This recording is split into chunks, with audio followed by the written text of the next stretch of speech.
Welcome back to Black Girl Couch Reviews. I'm your host, Christina. We are here to discuss Foundation, a wrap-up podcast for season 2. I am joined by my lovely co-hosts, Shy and Mimi. Ladies, say hello to the audience. Hello. We are going to mostly focus on Shy and Mimi's thoughts on the season as a whole, as we all know how I felt, and we've been missing their commentary on what has been happening, because I've kind of been riding this high all by myself, so it's like, damn.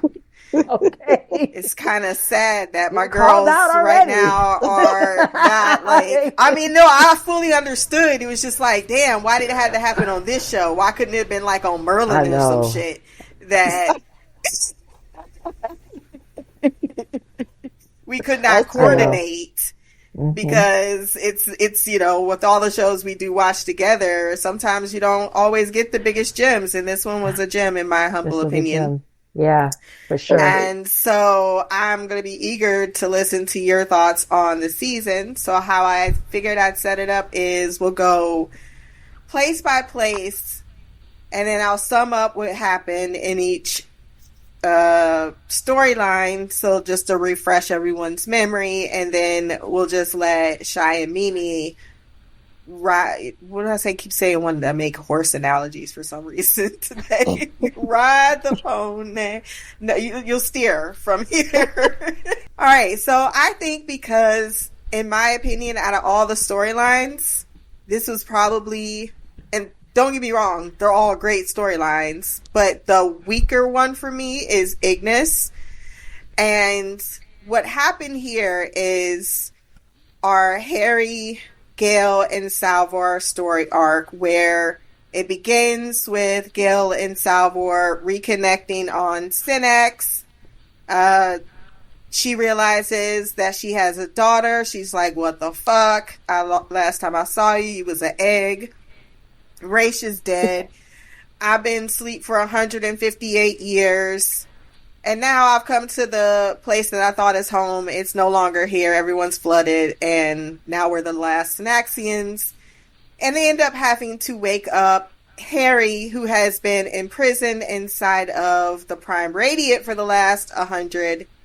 Did I say 158 years? I think I meant to say 138 years. Inside the Prime Radiant. So he's hella pissed because he was conscious that whole time, even though Gale was like, I didn't know, because I didn't think about it for a very long time, because she was in her feelings. And this leads them to their crisis of the second foundation, which was never developed by Raish, because he decided to sacrifice himself for Gale to get away. And thus, they are starting the season at odd ends, because he feels like she's an outlier and fucking up the plan, which, fair, true, it happened. And then she's like, well, maybe I wouldn't have fucked up the plan if you had let me in on what the plan exactly was, which is fair, true, it happened. And then you got Salvor in the middle of this, like, I really didn't think this was going to go the way it did, and now I'm in the middle of a family thing, which I'm kind of last coming to the family. And this all leads to Harry eventually getting a mortal body when he meets up with this Calais chick on a planet. And then they overhear a voice, the two special people on the ship, Gale and Salvor, to come to Ignis. Once they get there, they meet Tellum, who tells them they are a part of a group of refugees of Mentalics. She also calls them the Sighted, I believe. And she tries to very much put herself out there as a savior of sorts. Harry is sus, but they need a second foundation, and this group of people would be a perfect one-up in substituting that plan, so he wants to recruit them. This all leads to a battle of wills between Harry and Tellum for Gale's soul. And a lot of reveals that at the end definitely prove that in my opinion, what you could do with these sighted mentalic people, as well as explore how the Second Foundation came together and how it, even in the present timeline, which is a few months behind when they are actually having their shit go on, affects the first foundation. So I think that's a pretty good overall summary. Now into the meat and potatoes. Take it away. You want to go first, Shy? No, you go ahead. Okay. So the first thing I want to talk about is because I was trying to listen to all the podcasts before this. I like on my drive to work, but I couldn't get all of them. But one of the things that I keep saying, like, I was really, really hoping Tellum was like good because I wanted to root for her. But the more like the story played out, the more I was like, yeah, she's trash. I can see it already. But what I honestly feel in my soul, and this is something I want to tell you, Christina, is I feel like Harry and Tellum aren't that different of a people. And when she was saying, you know, I don't trust him, whatever, I was like, I get it. One of the things you said in the podcast that I last listened to was saying, you know, something like, I feel like Gail has every right to not trust Harry. And I mean, I get that she wants to and she does, but I feel like Harry withholding information from Gail was unacceptable, because it's one thing when you tell just some random person, like, I don't want to know aliens exist. If the government want to keep that a secret, that's fine. I'm not going to fight you on it. But if I'm a person that you sending out in the outer space to fight these aliens, motherfucker, you need to tell me all of the information. And I feel like Harry not telling Gail everything because he don't think she needs to know, or whatever the case, that's not acceptable. If you want me to risk my life for you and do what you want me to do, you need to tell me all the information. And if you don't think it's important enough to tell me, that's because you don't trust me. And if you don't trust me, why am I risking my life for everything that you stand for? And I feel, I don't know, I get why she wanted to save Harry, but I feel like she put so much trust in him and he still ain't telling her all the information. I don't know why he's separating, like why his self don't know everything and why, you know, he's keeping the information separate, but telling her everything I feel like is important. And I don't know, I find it hard to trust somebody that just picks and choose what information to tell. And I feel like it's going to come back and bite her in the ass again. I'm glad Tellum is no longer a thing. I kind of have a theory about that. But I don't know. I feel like Harry ain't that much better. Granted, she had the ability to like insert herself in people's mind, but I feel like if Harry had that ability too, who knows? He might be using that shit the same way. I don't know. That's just my personal opinion. I think Harry is just as bad as Tellum. It's just that Tellum had way more powers and had an extended life, which allowed her to utilize her powers in a different way. And as you could see, now Harry's going to have an extended life. So I don't know. I don't trust either one of them. That's just my personal opinion. But as for Gail, I know she needs Harry, and I'm glad she saved him because that's clearly going to be beneficial for her, especially since Salvor is no more. And this whole time, like I had this feeling, like I was like, I don't know how, but I think knowing the future or thinking they know the future is going to get Salvor killed. And that I was really sad that I was right about that because she was one of my favorite characters, and I'm sad that she died. But when they like burned her on the thing, the way they did it, that looked so nice. I thought that was a nice little funeral power. Well, yeah, way to like honor her and everything. She just looked so powerful up there.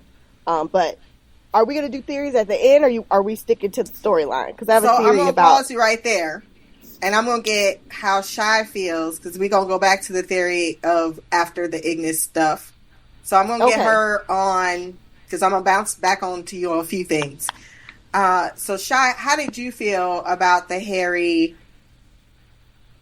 Gail relationship, their dynamic, and then Salvor in the middle of that? I mean, just like Mimi said, I'm fortunate I didn't get to listen to the podcast. Shocker, not just no time in my life. But so I haven't had the opportunity to listen to them. But my thing was just the same. It's like I guess this is where my confusion is. I don't know if this is telling about the other storyline or not, but it's like Harry only has certain information himself. Like he kept information from himself. That was kind of like confused. Like, why are you keeping information from parts of yourself? I'm like, it didn't make sense to me. So even in that, it's just that whole thing is just kind of shady.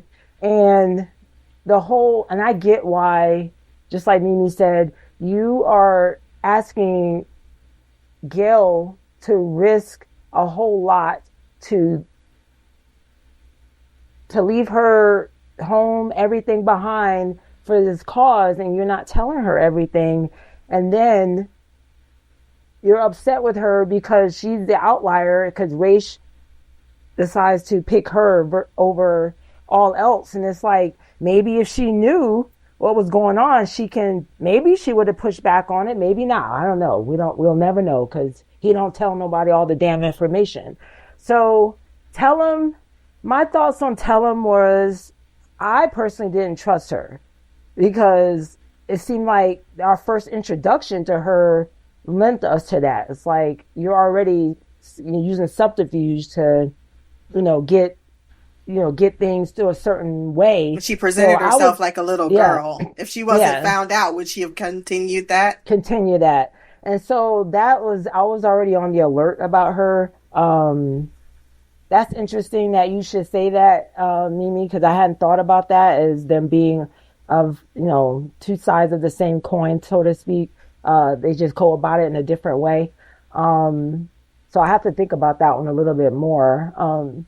But yeah, excuse me, Harry, I don't know. I have mixed feelings about Harry. I'm still on the fence about him, especially after that dream he had. I wanted more on that dream that he had with Raish. Like, that I felt like a seed was planted with that. Like, I wanted more on that. Like, what did that mean? And so that was a conversation. That was Tellum going inside of Harry's head using using Raish's thing. So she was basically just probing at him to see, like, okay, where's your soft spots? Where's your weaknesses? And she immediately went for, you don't give a fuck about people. Right. So I can exploit that. But the question is, and I think the question Salvar continued to ask was, why did you get put into a human form? What was the purpose of this? And so that kind of goes back into something, because of course I'm not even going to pretend that I have absolute and utter faith in one Harry Seldon. Okay, it's my Lord Jesus and Christ. Okay, all right, I stand, my man. All right, okay, so I think that that you're correct in the sense of, you both are correct in the sense that Harry, that's been presented to us, the prophet, if you will, is a man that very much saw people as pieces on the chessboard. Mm-hmm. And that included his own son. Yeah. And even though he intended for his son to survive what he forced him to do, which is kill him and basically make him a pariah so that he can never be welcomed in the Foundation, that didn't actually work out. And then he was confronted with someone who wasn't going to simply, as you guys pointed out, trust you when you withheld all this information from me. So I think this season was about these two people that, it's funny that you say Tellum and Harry are alike. And I kind of figure that Gail and Harry are a lot more alike. They're all about the math. They're all about needing a certain validation, particularly from the fatherly side of their family. They both are kind of only two people in the world that can actually read this Prime Radiant and know what to do with it. And I think for Gail, a lot of her anger stems from the fact that she thought she was special to Harry, and then she found out she was not. She was just someone he was going to utilize for the Foundation and set it on the course that it needed to be on, versus someone who was his equal. Which is like, tell him, because they're using people for their own gain. I think that Harry being human now can change him to be more like Gale, but I feel like, especially with his history, maybe he turned off his humanity and he doesn't, he only see numbers. Tell him, use everybody on that planet. It sounds like she even lured them there with lies and controlled them because and maybe in her mind, she thought she was doing the right thing. She wanted to protect them, but in a way where she was the one that was playing or using everybody on a chessboard in movement, which is what Harry's doing. To me, whether you think you're doing good or not, using people and not caring about them individually is what they both are doing. And I'm not saying, like, I agree that, you like saving 1 billion but losing, 1 million. I get the math. I understand it. But that doesn't make it like them any different. They have their own reasons, but they're not sharing it with anyone. They're just using people to do what they think is right, which is why I think they're the same. And also, I mean, it's something that, I don't know who it was, they kept saying, a theme that kept going on throughout is the fact of not letting this get to your head. And tell them, Harry and Gale, letting this goddess or God. Salvar was saying, yeah. So it's like, so I felt like there was something to that. It's like, you tell them was the same way. They might have started out with one way, inspired by helping out the billions or whatever. But I think Harry, to a certain extent, let the power or whatever get to his head. Tell him is the same way. I'll say that as well. And so I felt like that was something that was another similarity between Harry and Tellum, and that Salvar did not want for her mom to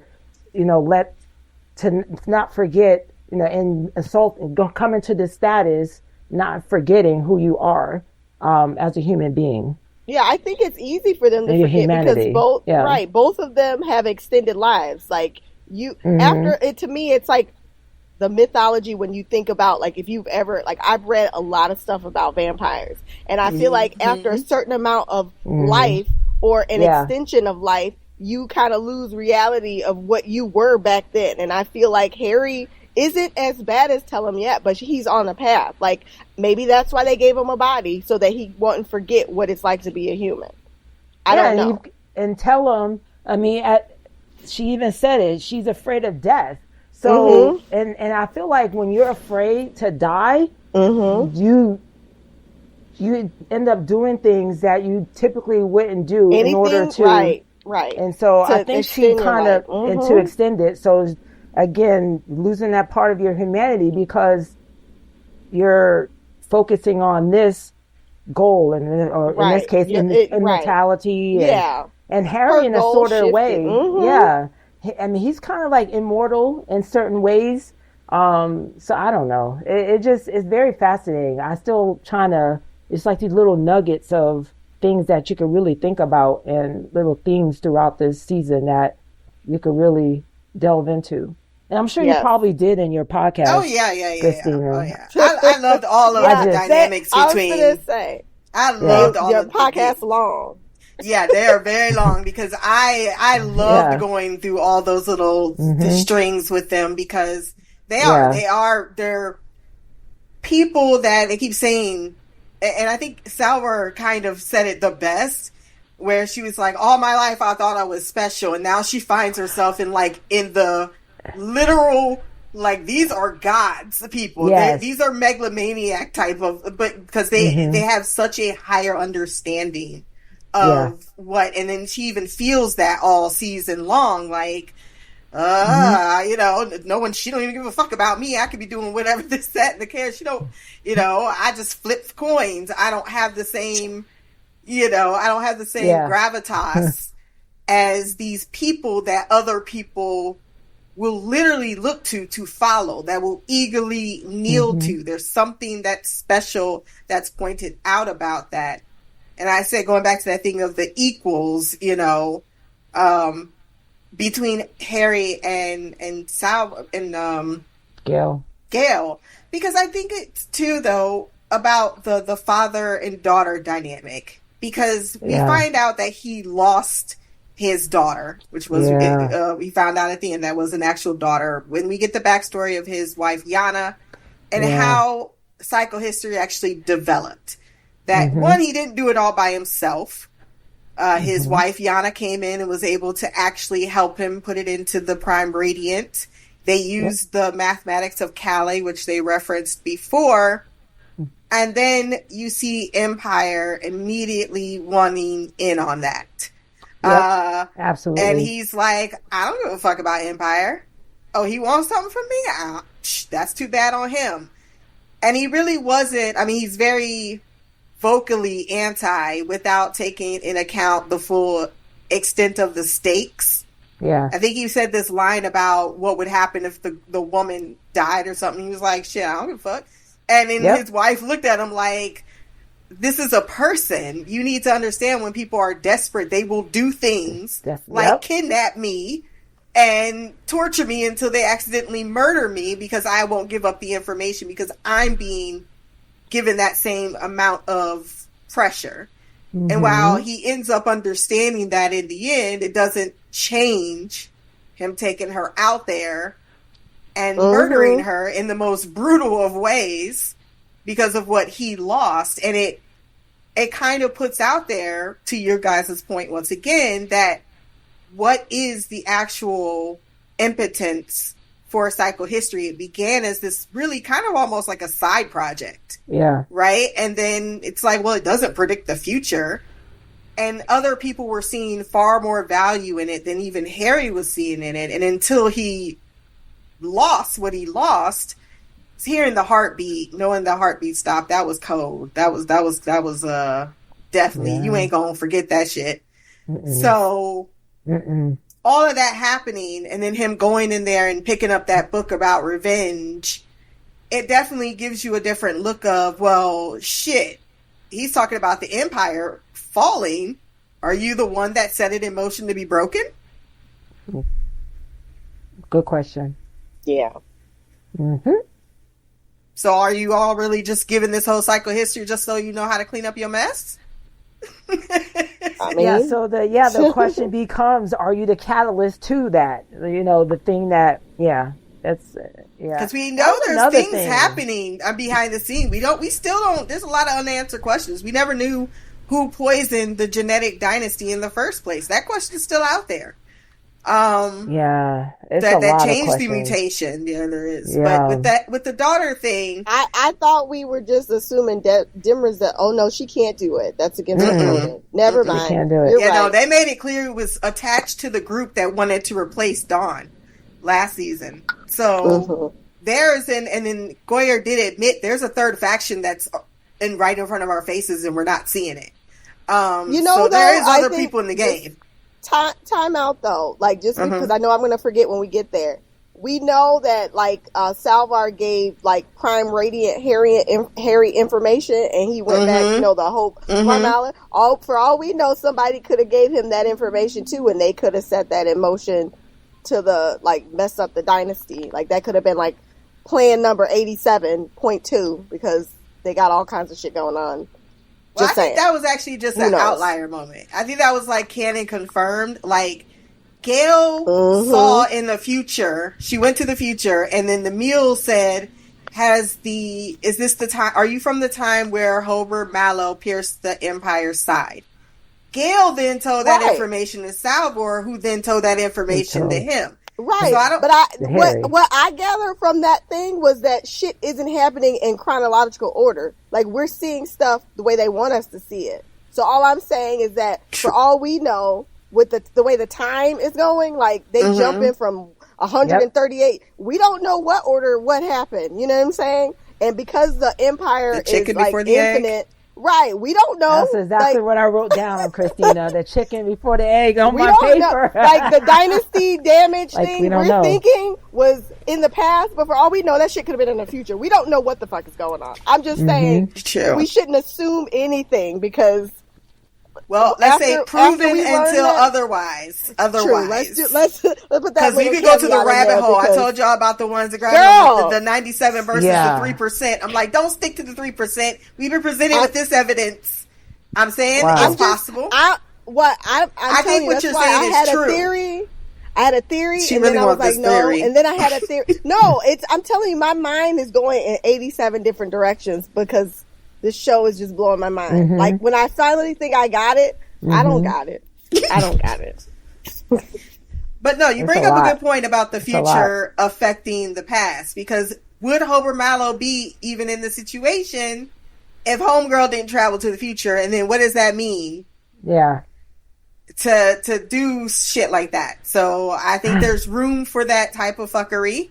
Yep. I just think right now, I'm not ready to go there. I was going to say, y'all know how our minds go with this time travel. Y'all, we've been through this. That's why I'm like, oh no, my mind is not ready for this right now. Nope, it's not going there. We will all be confused. So by the end of the season, did you two feel that Gail and Harry came to some type of understanding? I mean, did you still feel the exact same way at the end of the season that, Gail's kind of a fool to trust him, or? No, that's what I'm saying. I think him having a body now, being human, because we saw like him have human emotions and we saw that Sid start boiling up. I don't know if this was always the game plan or what it was, but I mean, because we have the Harry in the Prime Radiant, which we know is not really like, he's just a form, a god, so to speak. And then we have this one, and the fact that, like, I feel like the fact that Gail was able to convince him to get in the cryopod is different from the Harry that we knew, because the other one wouldn't change anything. Like, no, exactly. The plan is for you to do this, but he was, however much time they spent together and their both feeling of the loss of Salvar, I think changed something in him, and him agreeing to go. I'm not saying like this Harry, it's going to take time before I feel like I need to see some evidence, but I think that was a step in him being a different person, because I don't think the Harry before would have changed his plan. Like, we know he'll change it if he thinks it, but he's not going to let somebody else change his mind. Yeah. Yeah, I agree with that. I mean, because they had a set plan, and then with Gail convincing him to deviate from that, that's different than, because the whole race thing, even race couldn't even convince him to change up the plan. So I feel like this Harry is different from that Harry. I got emotional when she was like, I can't lose my last bit of family. I was like, because that's exactly what they are. Rather, they accidentally stumbled into becoming a family. And while he never intended for her to be like the daughter that he never had, that's exactly what they are. And that's what Salvar, who, let's give her some time and praise throughout the season, was there just to be the absolute and utter voice of reason.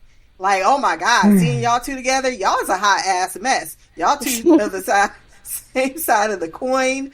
I'm gonna need y'all to stop yelling at each other in this way. She knew that tell him something wasn't up. She's like, nah, I ain't trying to stay here. Even though I found my people, something ain't right here. Something ain't right here. She never was fooled. She never even got like jealous of her place. She knew Tellum wasn't really seeking her out. I mean, just everything about what she was saying, even when she was talking to Harry and even fishing with him, to say, I think somebody wanted you to have skin in the game because maybe you forgot what it's like to have skin in the game. And just everything about her this season I thought was fire, which made losing her even that much harder for me because I didn't feel that way season 1. And I was like so ready for her to jump in this cryopod and go into the future, even though how ridiculous it sounded at the time. I was like, I don't care, put all fucking 3 in there.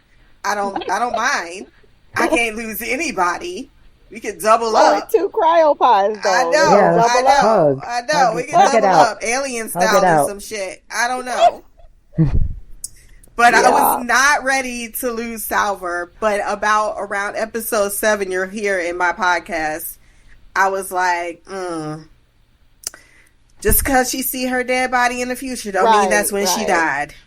Yeah, because they kept harping on that. So to me, I felt like, I see, because I was going with the Flash is always my go-to when it comes to the theory of the future. I was like, see, now you thinking you gonna die out there, you gonna be out here acting a fool, and you gonna get your got early, and that's early. And I was I felt like she was gonna risk her life for Harry. But it makes sense that not that I wanted her to die, but I'm glad it was to save her mom. Like that was, I thought she was going, because I feel like her instinct is always to protect people. Yes. And she would have instantly did something to protect Harry. And then I felt like if she died protecting Harry, that was going to cause a rift between her and Gail and Harry. And I was like, I didn't want that, because I feel like they got to be together for something. I was hoping I was wrong, but then I was like, there's no way Salvar is going to make it through this make it to season 3. There's just no way. They just keep showing and bringing up her death too much. Yep. And we all know how that ends. With them dying. So much hugging. Oh, we could change the future. Yeah, no shit. God, we knew that already. I know. We changed it by you dying. Yeah, This is ridiculous. We didn't want this. Right. And then, I mean, you couldn't even, I was already mad about Josiah. I was like, God damn, I knew they was going to kill this cute little kid. I knew they was going to kill this cute little fucking kid. He's my theory. He's in my theory. He did, girl. He did. No, but let me tell you why I think he's not. Listen. Go ahead. No, I want to hear it. Go ahead. Because I'm telling you, I've been thinking about this. Because at the beginning, when I first saw Josiah, I was like, he's going to be the mule. He's going to be it. And then I was like, sorry, I told you I listened to some of your podcasts. I was like, oh, other people thought it too. Well, I don't be on Reddit or none of that shit, and I'm not ever going to be on it. But then I was like, okay, well, he died. But then I was like, oh, hold on a second. Now, this is where my theory comes in, okay? So, Tellum is scared of death. She can jump into motherfuckers' bodies, right? She jumped into Josiah's body, and he said, I can feel you dying. And then he got stabbed. Now, think about it. The mule. What do they call people that be carrying things in their body? Oh, my God. The mule. Tellum is Josiah. You are so absolutely. No, Tellum somehow saved his body. He was in some type of cryo state. That's why he's fucking crazy, because he has somebody else in his head. I feel like he was stronger than people gave him credit for, because he already survived death once. He got his throat slit, but he didn't die as a kid. So how do we know that he didn't try and survive that last whip? And he's crazy. They just washed his corpse and burned it, and they did burn it. Why would they give one person a funeral pyre and not the other person? But they didn't show it. They didn't show it, though. They didn't show it. Oh, okay. Listen, I'm just saying, because I'm open. He died. I will not entertain this. He got his throat slit. I've already mourned Josiah. Tellum was in his head. You only think because he's got blue eyes. No, I didn't even notice that. I'm telling you why I think that. They call him the mule. He's batshit crazy. These motherfuckers live 187 years, and they still be looking like they're in their 50s. He crazy because he been trying to fight this crazy bitch off out of his head since he was a fucking little boy. And okay, but why would tell him? Okay, I got a question. All right, okay, so we're gonna run with this. All right. Open. So let's open our eyeballs. Let's open my eyeballs. I know what you're about to say, and there is never an excuse for somebody to be a fucking crazy ass villain. They do that shit. No. I ain't gonna say that. Why would, if Tellum can jump bodies, why would she stay in the body of a deceased person that's running out of power instead of jumping into, I don't know, the 14 other people that's close by, including the one that was closest to her? Do you not know theories of people that can jump through? They run out of energy, they get too weak, and they stay in where they are. I don't even know. I'm serious. I don't even know if she was even aware that she was still in his head. That's my theory. Because I feel like the mule is they named him that for a reason. Okay, so I'm not just gonna saying leave. the I'm gonna theory leave is it. right. Okay, I'm I'm not just saying it's telling right. you. I'm not saying it's wrong either. I'll just I'm leave just telling with. you that's where my mind I think goes. in screenwriting tactics, when they do things like, I feel her dying with me, that's kind of like saying, audience, I'm telling you what's happening. You're That is going to not come true. up with every No, theory in the that's world about sometimes what's that's happening. A mislead.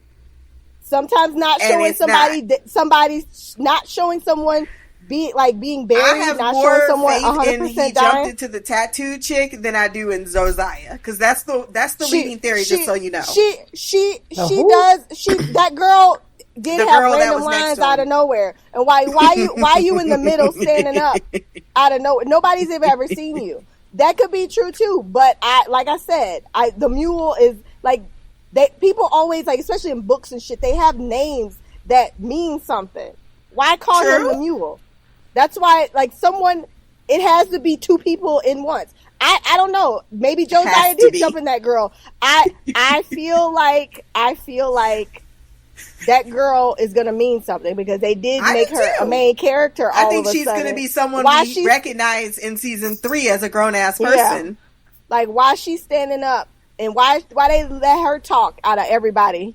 I think she's just going to be someone that's going to be important to the foundation of season 2. That's my personal theory. Speaking about she's going to be one of characters, the disciples. Yeah, I was sad that the black dude that Salvar had to kill him, because I thought, like, because I was like, is he being controlled by Tellum? Like, why is he? I thought he liked Salvar. Like, I was sad that he died, but he was coming at my girl, so he deserved it.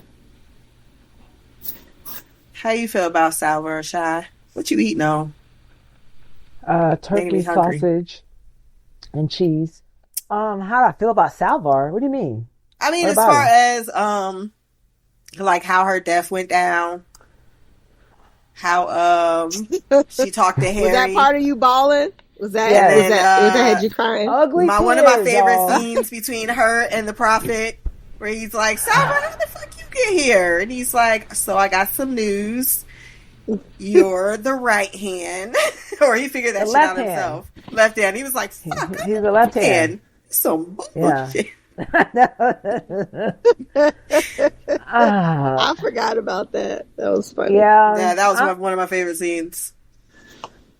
I don't know. I wasn't ready. I wanted her to be in season 3, so I like her. I fell in love with her character, but yeah, they kept, they were laying it on thick with the future crap. So I'm like, I was still not ready. I still wasn't ready, and then I don't know. I'm not ready to talk about that. Okay, well, she's emotionally raw. You said we're going to the finale later. Anything else about Ignis y'all want to talk about? No, we can go. Okay. Do you agree that it was? Yes, he was. He was so cute. I wanted him to grow up and not be the mule because everyone else clearly wanted it to happen. I'm excited about. I wanted him to not die. Yeah, shit. Even if he was about the mule. season 3 and them being the second foundation. I'm excited about that. What that all means. They got master ass skills. Mm-hmm. Especially when you concentrate those skills. And they definitely made it seem like Tellum lured them there to, and they never had free will with the exception of Laurent. So it's good to know that they weren't all in cahoots to try to kill him and murder him, like we kind of figured. So yeah, let's move on. You know, every time you move that camera, it goes. No. Well, it's sliding down. I'm outside. Excuse me for living. Oh. My knee. Oh, you had like a little table? Well, no. I mean, we do, but it's downstairs. I'm on the patio that's attached to the living room. You know I don't want to edit. There. I put it down. But it's like, my face is so fat. I don't like the way I look. There's nappy underneath here. Okay? I see it. Okay? And I don't like it. It's just us. We're the only ones going to see Exactly. I'm looking. Everybody got the do-rag like hat on. This is the weekend hat. That the weekend shit that be on our head, okay? That's what it is. Ain't nobody tripping. I ain't trying to do my hair. I see it. All right, let's go to, because I know this is going to be one of the bigger stories. Let's go to Trantor and what's going on with these damn clones. So we got Day the Crazy. Day. We got a new Day up in the house. This Day is so dramatic. He was not stop laughing at him. Drama queen. He the was last 3 just episodes. He was a fucking. Whoa! I mean, Lee Pace did the damn thing this season. I was like, he knew how to make someone so fucking punchable, but at the same time. Like, how is nobody killed this motherfucker, right? He was embarrassing me. Like, how are you? Yes, he embarrassed everyone. The leader of the whole world, of this galaxy. You're a fucking joke. But it was great because it's like, have you ever imagined what a Roman emperor would look like? That's the vibes they got. Like someone who's just born to it, has no conception at all how he comes off. And so you get this, he's decided that he's going to end the genetic dynasty. We find out later it's all because he really wanted Harry Seldon to be his daddy because he didn't grow up with one. Yeah, without even discussing it with Dawn and Dusk. He just made that decision on his own. He made that universal. Apparently, when you're on the second throne, you are universally empowered. Goyer confirmed that. So basically, the other two don't even got a say, so they don't get a veto, nothing. Yeah, I didn't even realize that. Yeah, I didn't know that either. Me either. So so Day decides that he's getting married. He's gonna make some real babies. And he picks Queen Seraph. Why he picks Queen Seraph? Because she's the only one that would take his hand in the whole line of Cloud Dominion's monarchy. And he had Demerzel kill all of her family just so she would be available. And because she doesn't really know what she's doing, handling power, being a debutante her entire life and not trained to rule, he wants to slide up in there like, I'm your father figure. Put your hand in mine, and he thinks it's going to be an easy task. What he doesn't realize is when you kill someone's entire family, they might be upset about it. They might have some feelings. They might be just a little bit vengeful. He's like, I'm kind of turned on by the idea. And that is how pretty much their interactions go back and forth until she eventually is like, bitch, I know. And he's like, well, now that you know, just know that shit can happen to you if you don't stop it. So then she decides, well, fine, I'm gonna fucking have a baby with your brother. What you gonna do about that? I hate that y'all keep saying that that's his brother. That's him. Okay? Yeah, I know, right? I know. That's just what they refer to themselves. I'm gonna have a baby with your younger self. With your younger self. Your younger self. So the younger self that you didn't raise like you did the last one. So he already there. Like, I'm gonna fuck your wife. So that's that storyline. And then, I mean, there's so much. I don't want to go too much deep into it, but basically, Day in this marriage is causing tension with the brothers. So they end up trusting the only women in their lives outside of Demerzel to lead them to the path of enlightenment with very different outcomes. One is dead in a basement. The other is possibly out there with the new Messiah. We don't know. But all of this culminates into also learning a lot about Demerzel and what it actually means for her to rule Empire. What is Empire? How did she get to this place? And so it's very fucking eye-opening, one would say. So, yeah, before we talk about what happened in the finale, we could just address all of that. I just want to say, when Demerzel dragged the shit out of Day about, like, why she started having sex with him, I laughed for, like, 5 minutes. Everything she said was fucking hilarious. He just sat there looking stupid. I loved it. I felt like she was the only one that really could have got that reaction on him, and it was hilarious.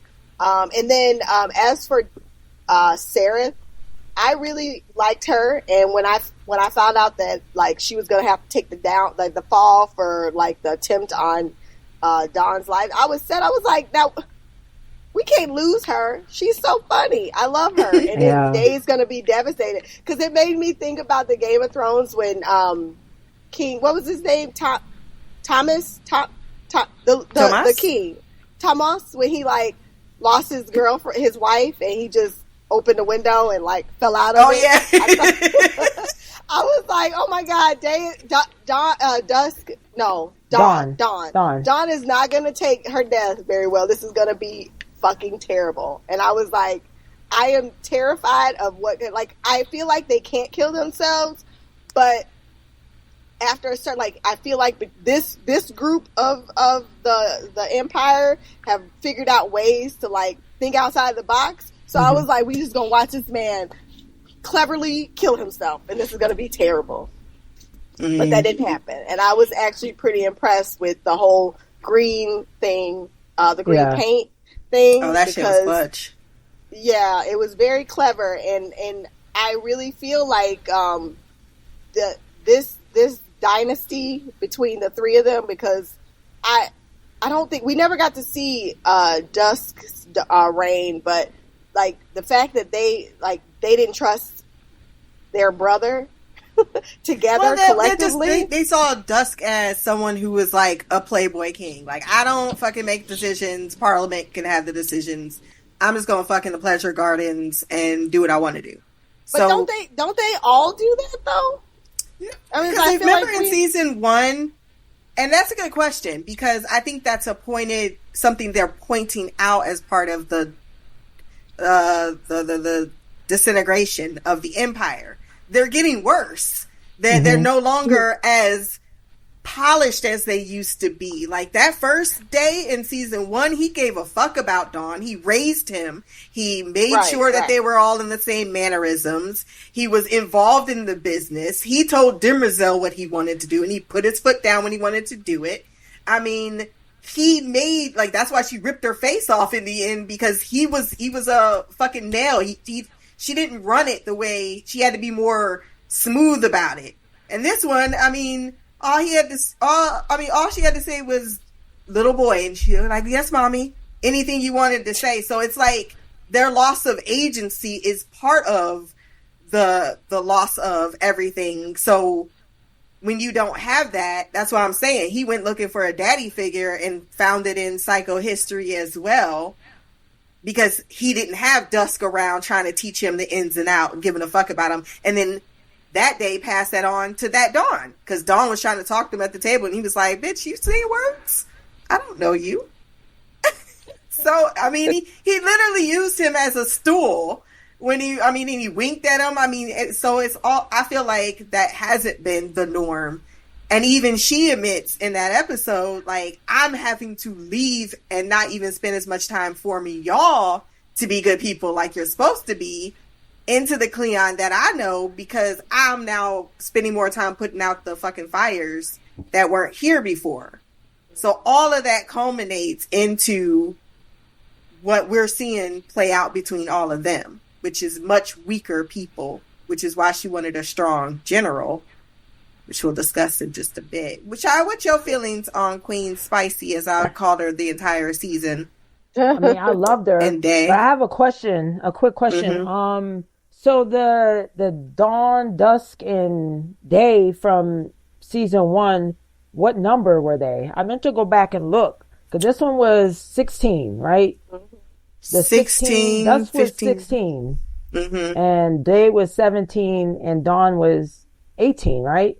So which ones were season 1? I want to say 9th, because he said they live up until their 90s. Okay. So we'll just say like a decade, and if 130 something years pass. So yeah, you went from the relatively newer, good kind emperors. Like, and if you're following, like he says, this is based on a lot of the Roman Empire. You get those Julius Caesar type of people, and then you get Claudius, and then all of a sudden it just starts getting the Neros and the other weird motherfuckers until it splits in half, and then one ends up falling. So I think that's appropriate, the way that they have them mirrored like that. Yeah, and I know that, I mean, season 1, they talked about the effects of cloning was going to eventually have on and so we got to see that in season 2 is, again, copy of the copy of the copy of the copy, and what that ends up doing. Eventually, the original is nowhere, I mean, the copies were nowhere near the originals. So we saw that with this day versus season 1's day of him. And then Demisel, I always say her name wrong, talking about how she was hoping that sleeping with him would get him to be the necessary ruler that she needs him to be. And we saw that Cleon 1 figured that out. And again, this is another one of those, I need more time to wrap my brain around it, because he said that as well. Like, there's only gonna be one me. I mean, at the end of the day, I mean, I'm gonna have these. That's why he started this destructive cycle, in my opinion. And so he wanted her. I mean, basically, like we found out, to be I mean, she actually is Empire. It's just through hit. Like, she's his vessel, and he's using these. Or they're the vessels, and she's using Demisel. Y'all know what I'm trying to say. That's in his warped mind, he sees the clones as their children. Mm-hmm. Yeah. And she is his forever empress, mm-hmm. and their children are his forever likeness. But where he gets to get off on himself is the idea that he controls her number one desire, which is him. Freedom. Which is fucked up. So what did you think about the whole backstory of, him being the last of his lineage, a bit of a dreamer of a boy? He kind of meets this robot, and it's exciting, and she's telling him things, and then he ends up turning into a teenager. He loses his mom, and then he's put all this weight on him, and he's no longer free, and he becomes very what's the word I'm looking for? Resentful of that fact that Demisel wants her freedom, and yet it's something he himself cannot have, which is the realization he comes to at the end. But the best that he can offer is the illusion of that freedom, for them to be together, the fantasy they've been building in this basement for so very long, and then her to find out those fantasies are rather flipped on themselves. She thought she was, helping to see the good and the light in this person, and helping to mold them to be a good person. And they ended up betraying her perception of, I think the analogy I used in the podcast was like dating someone versus living with them. Like, you date them, you see them, you get the best of that person. Versus when you live with them, then you're like, oh shit, they like to piss on the side of the toilet. They don't fucking take out the trash like that too. They fart in bed like every fucking 5 seconds. You get the ugliness. You don't quite get to see, that version of them, because you get the rosy version. So they both were living in these two fantasies of the other. And it all culminates in this really fucked up cycle they've got going. Thoughts? I think Shy should go first on this one. Yeah, I mean, it was, again, like you said, it was a romanticized version of each other that they were getting. And then when his time was coming to an end, and he realized that, yeah, this is another one of those things where I need to wrap my brain around. So I don't know. I ended up watching this recently, so I haven't gotten a chance to really think about it. But he's at his dying, and he's on his way out. So then he comes up with this plan, this warped plan, in my opinion, like we talked about just recently, about him being with her. He dangles her, he gives her a semblance of freedom, And so it's like, I'm going to plant this chip in you that, yeah, you have freedom, you can move around, but you have to, it's almost like a domestic violence type relationship. I don't know. That's how I say it. Like, you can. That's fair. That's fair. It's definitely controlling. Yes. I'm just like, yeah, I love this version of you, but it's not really you, because now I'm getting to see all of you, like you said, the living together and all that stuff. And I'm not quite as pleased, but again, he's already planted this thing, and I don't know. I don't know. You can go. I laughed when he got down on his knee and he was like, "Will you have me?" And then she's like, "Yes, Empire." And he's like, "Oh shit, I probably should have asked that before I compelled you to say it, because now they're both stuck in the hell zone of I can't even trust my own feelings. You've taken that away." Said that. Yeah, she said that too. And even Dawn said that at the end, that she won't be able to ascertain whether what she's feeling is of her own free will or something that she's compelled to feel because of what he planted in her. Right. And that's sad. That's a sadness in that. I think that's what got me. It's like, because from the beginning, when I was giving feedback, I kept going back to like the last scenes we saw of Demerzel in season 1, when I'm glad you remember. When Day forced her to kill like the person that she respected so much. Yeah, I knew you was gonna remember her name. You know, I ain't never got over Zephyr Halima, okay? Because I know that actress is one of your favorites, and you be remember everything she do. Remember quotes and shit. Remember. It was when they went on that, like, it was, I don't know if you call it like a voyage. I don't know what you call, like a religious like thing. Pilgrimage. Oh yeah. Pilgrimage. Yeah. And Dawn basically didn't have a soul, and he stole Demerzel's like vision and all of that stuff. So then like that planet had this like false idea of who Day actually was. And then I'm assuming just because that woman could tell Day was full of shit. Yeah. Demerzel had to kill her. And and we know now she didn't have a choice. She didn't want to. That's why she reacted the way that she did. Yeah. And I was thinking like, this can't be good. Like I know like the memories, like I don't know what transfers and what doesn't. Like it's like I'm still confused on what each generation of Day like knows and stuff like that. I know their memories not a lot, like lessons over the years, over the centuries, over the decades. But she's forced to remember everything. Like clear recollection of everything that's happened. And I was like, and then seeing how she got to be like, we know she was in, like, what did she say? How long was she in? Like 5,000 years. Like that. Yeah, she was like for a long time. She's in this room. Her body is split into pieces, and she's just in darkness.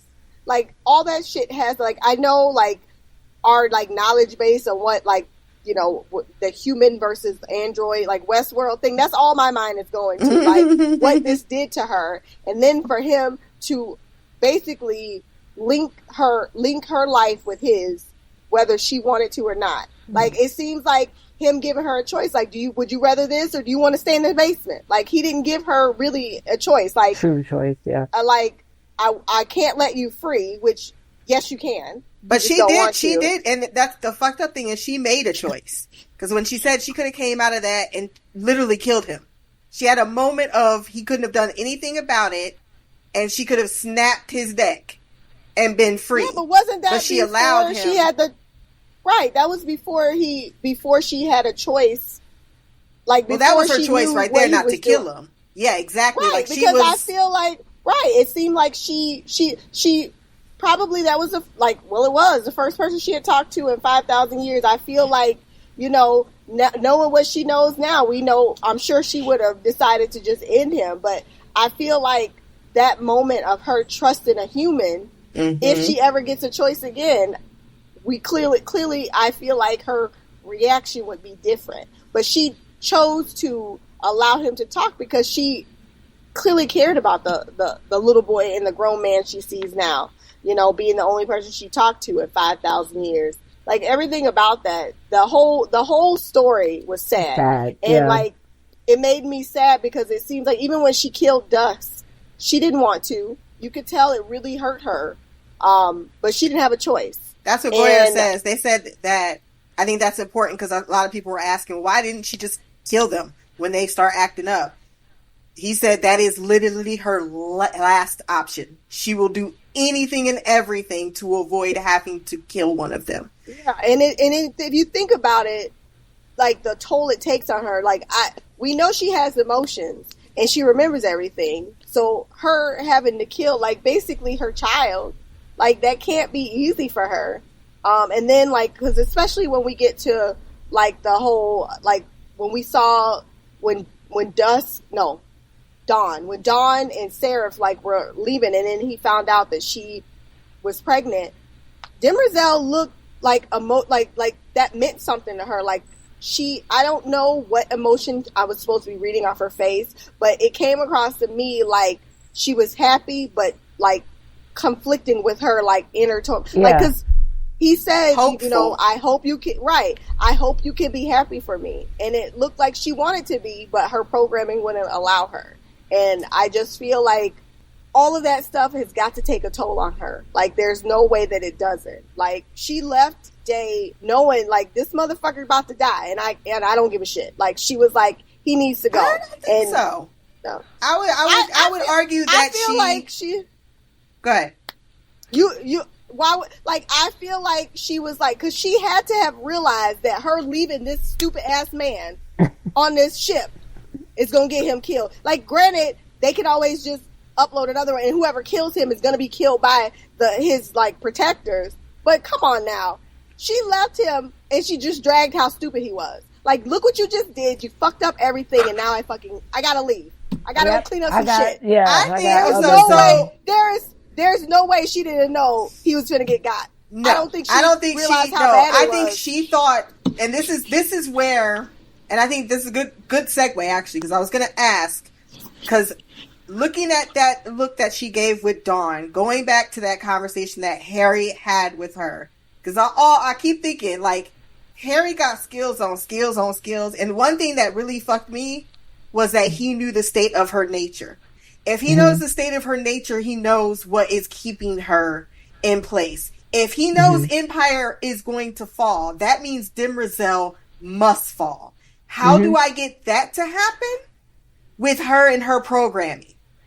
You don't defeat her, you give her a fucking out. So the conversation he had with her was, what is an empire? Is it longevity or is it power? When she is sitting there, when I said about did she know? Her reaction told me she didn't know. Because when she saw and she was clutching that fucking crystal, that was real. She walked away believing she won that. I mean, just think about in her mind. Terminus is on here. We just dropped the whole fucking thing on it. It's destroyed. Nothing's left. My whole entire fleet is out here. The only ship is out here that could have defeated them. We just blew them up. He's left with a whole garrison of people. What the fuck's he gonna do? So yeah, I can say some words to him to hurt his feelings. But even in those words that she was saying, she was admitting her own fault. Like, okay, I raised you, and unfortunately, I couldn't be there for you to guide you the way like she was saying. If these are her children, she's not, and that's the last thing she wants is for them to die. Whether she was mad at him or disappointed or whatever. Why wouldn't she was like, we need to leave and make him go? Because he wanted to be there. He wanted to do more. Exactly. Right. He wanted to do more, and she didn't want to do it. Right. And she could have. But she wasn't going to stop him from doing what he wanted to do. Like, that's my point. Like, I feel like she had to have some kind of inkling in her mind that this was not going to go well. Whether him killing all those planets was going to inadvertently get him killed, which what happened. Or no, she knew that. No, that's why she put the general in place. She knew he wouldn't do it. That's the whole point of why that he was there. That's what I'm saying. No, she wouldn't. She had to have known he was going to die. He wasn't going to do the order at some point. No. So okay. Right. So how I feel he wasn't going to do the order. And how do you feel like if you don't listen today, he gonna kill you or you gonna kill him? No, that's what I'm saying. That's okay. So that's what I'm saying. Follow my logic here. So Demerzel was not, they got back on the thing. He dropped the thing on the planet. He goes, come on, we're about to go up here because he's got other shit he wants to do. She gets a notification. Shit's popping off at the palace. Okay, I gotta go because I gotta deal with grown folk shit that actually can threaten your empire. And I need to end this shit right now with the princess. I need to wrap this shit up because clearly I'm not changing your mind. And this has shown me that you are just the same type of evil person that you always end up being. And you always choose this option. I'm not going to sit here and, like, I don't need to fist bump you while you're doing this. She leaves him with, 20-something men. And she leaves, the one thing she said when she met the general is why she picked him is because he would not take an order from Day to kill people for no reason. I'm not just going to do that order. And if my fleet, I say no, my fleet stands down. That was the whole point of why he was put in jail. So she left him knowing if he says, I'm going to kill all these people, he responded the exact same way that she expected him to. No, I'm not doing that. You want to fucking put me in jail? Put me in jail. But my fleet's not going to do it. We're not going to follow you. We're going to bring you back home like the little boy you are because mommy said so. Right. So what she didn't expect him to. No. She didn't expect that. What happens to people that are fucking a little toddler when they don't get their way? They fucking have tantrums. That's what he did. And then he started fighting. Like, so that's what I'm saying. But like, yeah, but he didn't get his way of doing what he wanted, though. I mean, right, which is what triggered him dying. Like that started the whole thing. And I just find it hard to believe that Demerzel, with all her knowledge, all her understanding of who this man is, didn't know that he was going to end up either he was going to like go ahead and want to kill all these planets, and then Belle wasn't going to let him. And when he doesn't, as soon as Belle said no, he slapped him. Yeah. But what's slapping versus killing? These people have an aura around them. So Belle can sit there and he only allowed the fist fight because Day allowed the fist fight. Like right. if he didn't, point. his people would have had Belle in custody, and he would have said do it, and no one would have done it. And like I said, I honestly feel like Demerzel has the ultimate say. And if she's backing Belle and Belle says no, Day ain't got too much other than like throwing a tantrum, throwing things. That's not going to get you killed because she didn't expect that Harry was going to have the plan with the one chick to blow up the whole entire ship. I can't think that she would walk away with that knowledge being like, yeah, all of this shit's about to pop off and leave him there to that type of fate and then have that response that she did of, I'm really upset. Like, oh, the whole entire, a moment of silence. Like, she was shook to her core. She had no idea that was going to happen. And at the end of that. So you think that in all of her centuries of being alive, all her knowledge, all her understanding of the dynasty, she didn't think that was that wasn't a possibility. No, because she doesn't believe in psychohistory. Last time she's seen him. She doesn't believe in psychohistory, which is why she backed the idea of having them banished in the first place. That's the part of, they thought psychohistory was something else, like it could be something useful to the empire, but she never saw it the same way that they did. Yeah, but I don't know that psychohistory is what she would be using. Like if she knows these, like she had sex with him thinking that would help him get a grasp. She wanted to influence him, and she did, but it just wasn't all That's the way. That's what I'm saying. But how would she have, like, knowing all of these dawns over the time, over the course of however many centuries that this dynasty has been going on? Like, that's what I'm saying. Like, not. Well, I think it goes back to the same thing that Bald Moon be saying. This, like, how could things happen with her not knowing? She's not infallible. I mean, there is the idea of, okay, I set him up good enough. Right. Neither I didn't think that. But it's a concept and understanding. Like nothing is perfect, but people have patterns, and that's what Harry's saying, and that's what I'm saying. Yeah, that's what I'm saying. And he even knows, but so the difference between Harry is he's able to see where he needs to push, which is why he created the foundations. Demerzel doesn't have that. All she has is how to fix the problems as they came. She ain't even had these many problems as she did before. It's just now starting to come down on her. And then she just still, up until that moment, didn't believe that Harry won that battle. No, she fucking walked away from that planet thinking, we won. Okay, if you want to keep enjoying yourself, I'm glad that makes you happy. But he was trying to sell her in that room hope. Like, you don't have to do, there is a way out of this. There is a way out of this cycle which you can't find for yourself. I'm offering you, here's the Prime Radiant. Then she finds out, oh shit, he just took out the entire fleet. So now we ain't got no way to fucking space travel. We can't even get to the motherfuckers to beat their ass now. They've shown to the entire world that the Empire can be attacked. Day is dead. Like, you, as far as like PR stunts, this is the worst shit Demerzel could ever want. Right. Okay. I think we're talking about two different things. I'm just talking about her leaving Dawn on that ship. Like, why didn't she take him with her? Because she that's like him at that moment. But she's that's like, you fucking getting on my nerves. I'm not saying like what happened with like all of the whole fleet and then all of the jumpers like being. That's not what I'm talking about. Like, she had to have known leaving him on that ship was going to cause a problem. Even if she couldn't have known that it was going to be a bigger problem as it was. Like, I just don't understand why she didn't just be like, motherfucker, you're going to do what because he can't, once she puts him in that little thing when they jump, he can't do shit anyway. She could have forced him to do it, and I feel like that's not against her programming to make him do what's the right, like, she knows is the right thing to do. I will say, okay, because I don't want to go on a tangent, but because to your point, I think you're right in the sense, and I think it actually cements what we're both saying. Back in episode 3, when he had that tantrum, and he said, how long did you think I was going to do that for? Before I was going to give you the answer.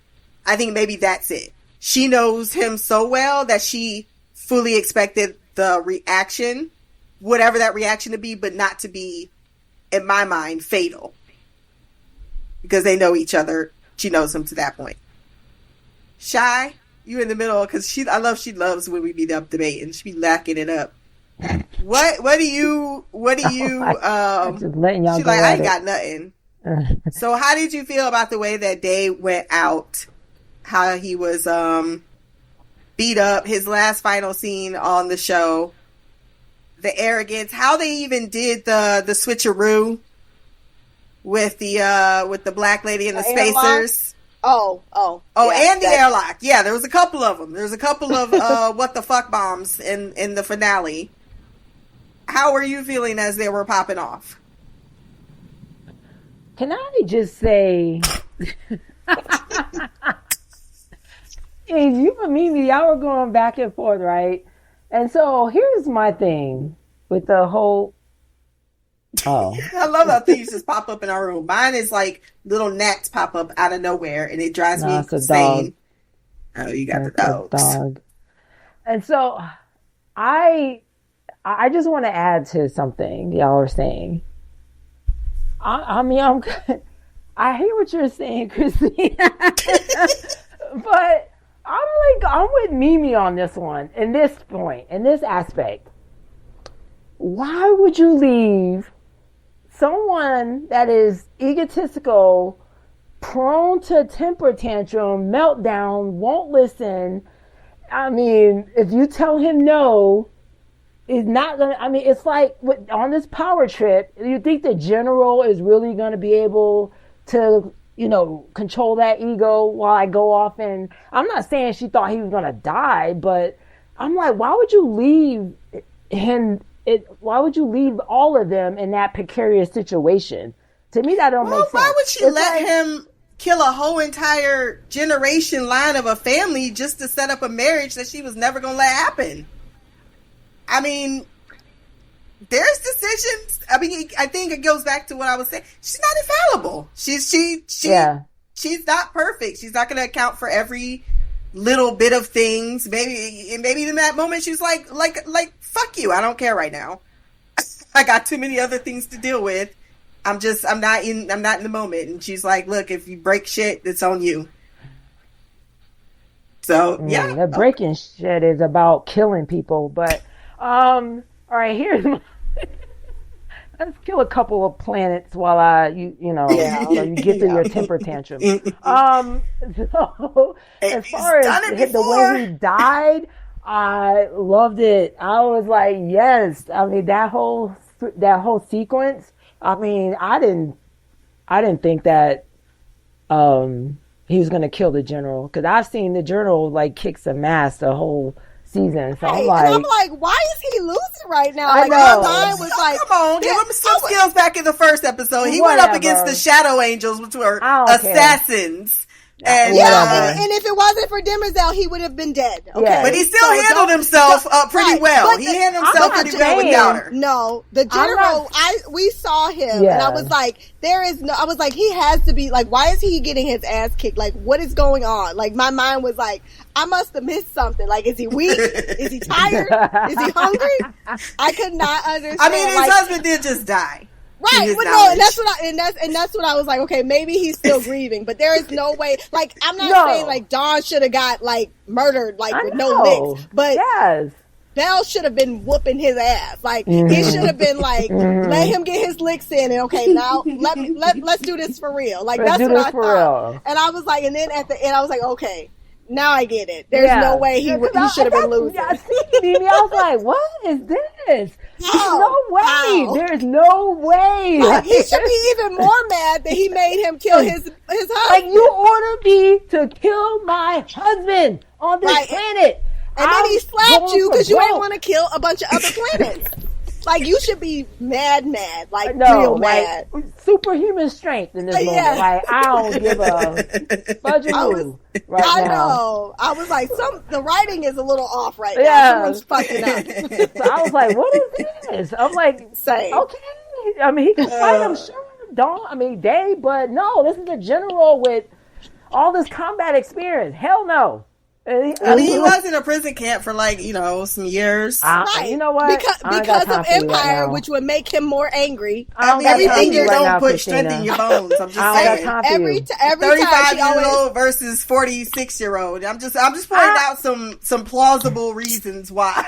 and I'm gonna still go with that's bullshit. Okay, I'm gonna stand on that hill. BS. Bullshit. And so when that whole thing happened, I was like, oh. And I love that it kept us on our toes. It's like the way they did. I mean, I figured the other one was going to happen. We didn't even did we talk about that yet? The Spacers? No, that thing that was killing them. I don't know what planet that was. That when they were like their version of. I have no fucking clue what she's talking about right now. Like beheading people, but instead they were like stabbing them with this thing. Oh, gotcha. With I'm just John Hollow. What is his name? Hober Mallow. Yeah, it's Hober Mallow. Yeah, there Mallow. Yeah, him. So this time around, I didn't see that coming. I'm not gonna lie. I'm like, what the hell is this? That was good. That was good. That was a good switcheroo. I'm like, that's what I'm telling you. One of the reasons I'm telling you, I have not enjoyed a finale this much in a very long time. In a very long time. What about the Spacers reveal? Did you see that one coming? And I got to tell you, like, when they were like, I did not understand, like, if they're taking your children and using this, like, they created you and then they hold you hostage with something that you need to live, like. And he's giving it to you, and all you have to do is just not live. I was like, it didn't make sense. I was like, we must be missing something. I thought there was like something else that the Empire had, because I get 10% of your kids when it could be 30%. I get that, but like them creating you, forcing you to like be on their ships and move them all over the planet, taking your children, you not having a say. I was like. Basically sounds like slavery to me. Yeah. And I was like, it is. Like what part, like, even if some of you die, like, because you betrayed the Empire, like, this life can't be that good. And I'm like, it must be something that we're missing. And then when we realized that it was like a switcheroo, I was like, okay, I enjoyed this. And it's like, they sacrificed their people to save the entire, and that's the part that made sense to me. I just couldn't understand why they would not only decline the offer, but also tell on yeah. Harry and Hobo. I was like, damn, like what am I missing? It must be something else that they're doing that we're not sure of, or something's missing. So that was a very surprising ending, but I enjoyed it. Like it made a lot of sense to me, and I'm glad that it worked out the way that it did, because it did allow them to really hit the Empire where it hurts. And like you pointed out that I didn't even put together right now, Christina, now the motherfuckers can't go nowhere because they don't have a whisper ship, and all the jumpers that were on them ships are gone. Like, got them. Got them good. No, when I saw them ship blowing up, I fucking like literally was like, yeah. Oh, hell no. I don't know. That seems to be a theme throughout this season, is like the greater good, like sacrificing the few for the greater good. Because I felt like that was a thing between the Belle and his husband partner, and then his partner, and then with Harry. I mean, it was just something like that's always the theme, the thing that they're debating. And then with the spacers, it's like, that's why I was like, I was with you, Mimi. I'm like, but I mean, to get away from, to escape that, isn't it worth the risk? Isn't it worth, right. The rebel? But then it's like, well, if we do this, then and I felt the same thing with the generals. Like, I get what you're saying, but it's like following orders. And of course, the military side of my brain is like, I get that to a certain extent. But at the same time, what you're being ordered to do. So, I mean, I was conflicted with that, because being a military person, it's like, we do follow orders, even though we don't personally agree with what we're being told to do, because we took an oath to this person or to our country or to the empire, or whatever the case may be. I felt that dilemma, that debate within him.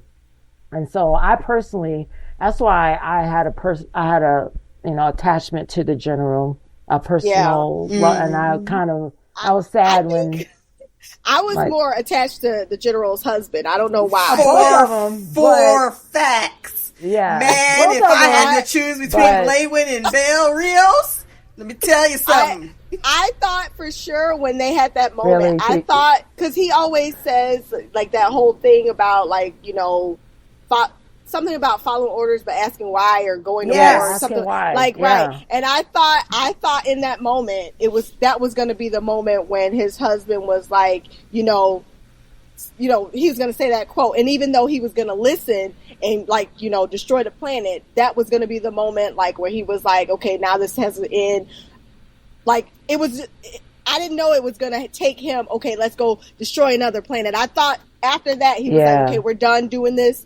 You don't get to tell me what to do anymore, because it's like his husband basically was like, you have to do this, otherwise it's going to cause a problem. And I thought he was going to be like, but you need to ask, why? Like I thought for sure that we were going to get that line, but I was sad when he died, and I knew once he made a choice to throw the Empire out of the ship, even before like it dawned on me what the spacers were actually, or the jumpers were actually doing. Like it took me a minute to realize, oh shit, everybody's about to die. Like I didn't know that. Even it took me until when they put Constance in that little thing. That's when it all registered.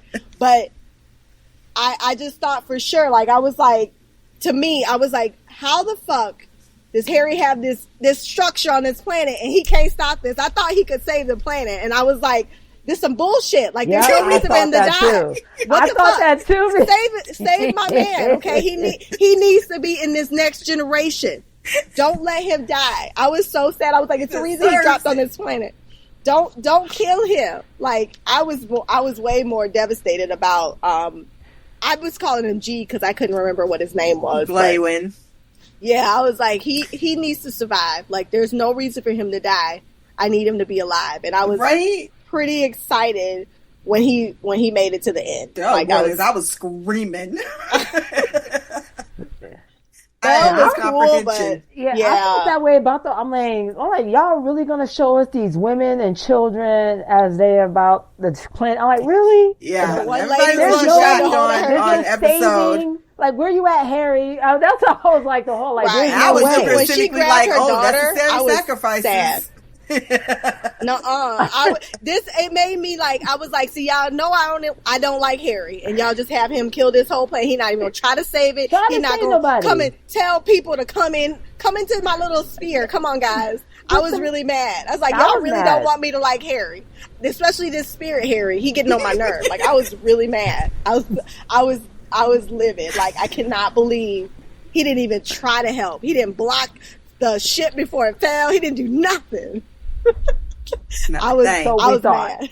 So we thought. Yeah, I'm glad I was wrong, and it made sense. Like, the people is what make the planet important. So right. Yeah. I was good with that. Mm-hmm. I think like some people, like particularly Ball Move, I love them, but what? A Ball Move. That's the podcast she be in love with. Yes, that and P Peppers. Those are my babies.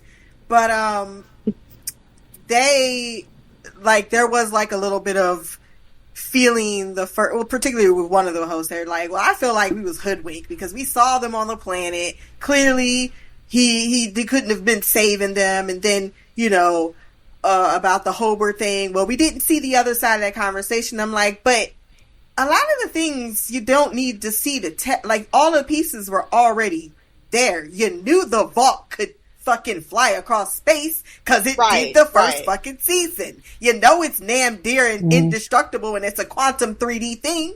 You know you could walk in there for days and get lost because they showed you. You know you can eat in there because they showed you. They gave you all of the tools that even if you didn't see it coming, you can't be crying in my mind foul.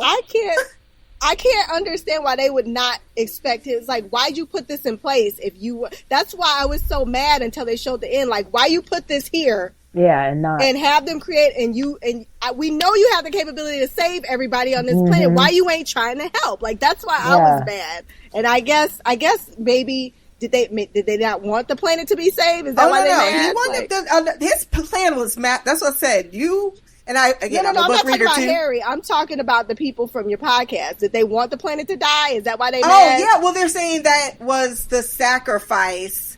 Like, oh, yeah. They wanted them to die. That's they wanted them to die because they're basically like, well, that would have made sense. And and he kind of takes away the stakes from and this is that why episode 9 moment. Podcast. I'm like getting to a certain extent. I don't. You do need stakes, but no, and that's the point. I don't disagree on in this thing. Yeah, exactly. If you didn't kill Salvor, if you didn't kill Day, if you didn't kill Hobart, if you didn't kill fucking Bel Rios, they killed that entire fleet. Yeah, in the jumpers. Exactly. If you did not have that death, then yes. Exactly. No, you needed that faith, and like I'm telling you, when I needed that moment. Josiah, don't forget Josiah. Don't forget Josiah. Don't you dare forget Josiah. Pour it out. He was, as soon as I saw that cute little boy, I was like, he fucking gonna die. Why? Really? So cute. And Salvor was like, is that really where is your mind go there when you see a cute kid? I really did. I was like, this shame. motherfucker gonna die. He gonna die. I thought Constant was going to. I was like, and as soon as Constant was saved, I was like, fuck. We're losing Hobart. You knew. I thought Hobart was gonna die, but I remember listening to your podcast, like, why she keep wishing death on Constance? Brother Constance is a good person. She was. It was just, that's why I was like, oh, she too good for this world. Oh, it reminded me when she said, like, you gonna ruin my Messiah death or something like that. It made me think of Christina. That's she was hilarious. like, that's what Christina. That's what you thought was going to happen. Her kiss of death. That kiss of death for them was being in a relationship, because ain't nobody could be in a damn long-term relationship. Hey, somebody carrying someone's carrying Rosemary's baby. Okay, so we need to have somebody. We knew that from when Raish, like I went into the foundation thinking I was going to see my boo thing for the whole season. And he didn't even make it past episode 2. he was a goner. Nobody can be in a relationship. That's like, true. Sorry, you gotta die. I'm like, That's true, Right, gotta even die. look, Salvar and her mom, they finally become close, and she died. She I did can't. that. You're right. She did that. You're right, Shy. You're right. We can't. You're right. Can't get attached. Kiss of death. So No, Seraph kiss of death. or Seraph is next, or that baby that they She carry. gonna grow up Somebody and gonna realize die. that her husband looked just like the man that killed her whole entire family. Because that's just weird. Can we I have a swear, I did not think dialogue? that was a love story until there was like, until Girl, Rue said, I- y'all in we love. I'm like, talked really? about this.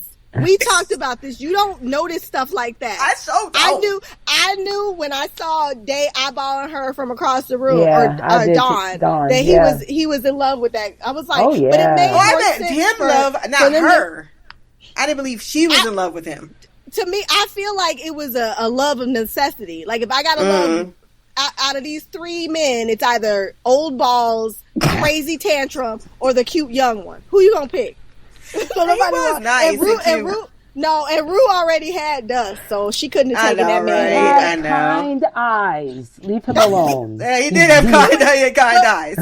No, since season 1, we've always learned that Dawn is a more gentle, sweet one, and we saw that even from the original Cleon when he was younger. Yes. Losing his mom turned him like mean, and even Demerzel was like, "What is wrong with you? You're not acting like yourself," and that she could even tell just from that. So he's clearly the more sweet one, like when he was in his youth.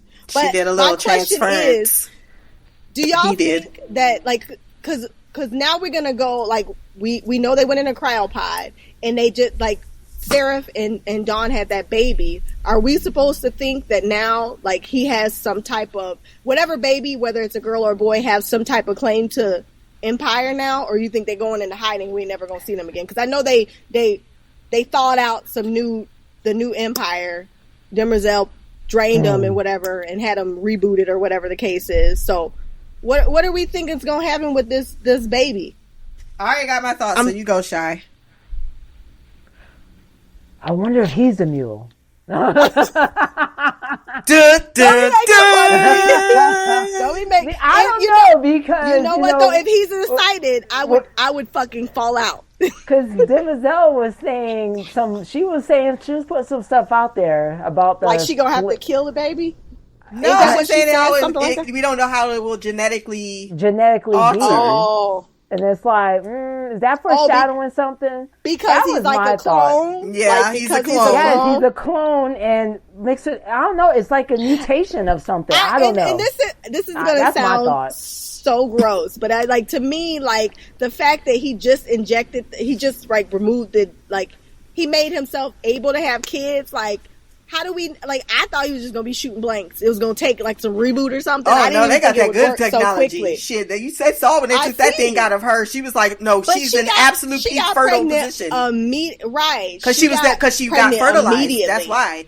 If it wasn't because of that, that's what I'm saying. Like, what about him? I feel like why would if they had concerns, why wouldn't they be concerned with Dawn procreating? Like, I feel like why are they concerned now that he's younger? Because they did it naturally. And I just got done because I know where your question's going. And then when they were talking in that scene, they were going to take the eggs from her.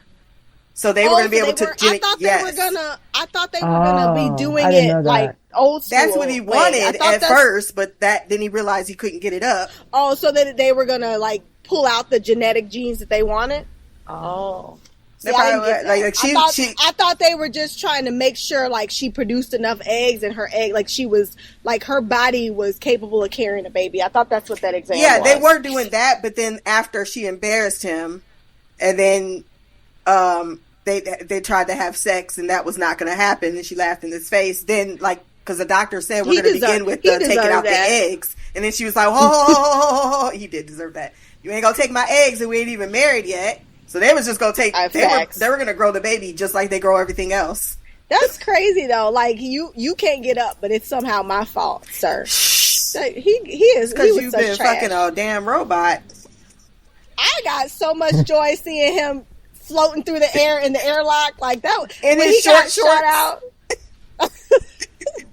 You see the steel that shows him with his short shorts? It's wonderful. No. I gotta go back and see that. Yeah, I should. I don't know how it came out in the thing, but the pants leg went up and started looking like shorts, and it's just the funniest shit ever. So he just gonna be floating in space, huh? Like Raish. He did. That's sad. Yeah, he did. Him and Raish just gonna be passing each other in the abyss. Raish made his choices. I'm not. So did Day. So did Day, exactly. Day made his choices. Dawn made his choices. I mean, that's what I'm saying. I think she knew that they was fucking. I don't think she knew that they was fucking to have a baby. I am looking forward to that particular storyline in season 3 to see what happened with this baby, because they're gonna grow old and they're gonna die, but then they have an actual genetic dynasty. And if the way Seraph is, I feel like she's gonna tell her child, and she's gonna be like, "You got to get revenge."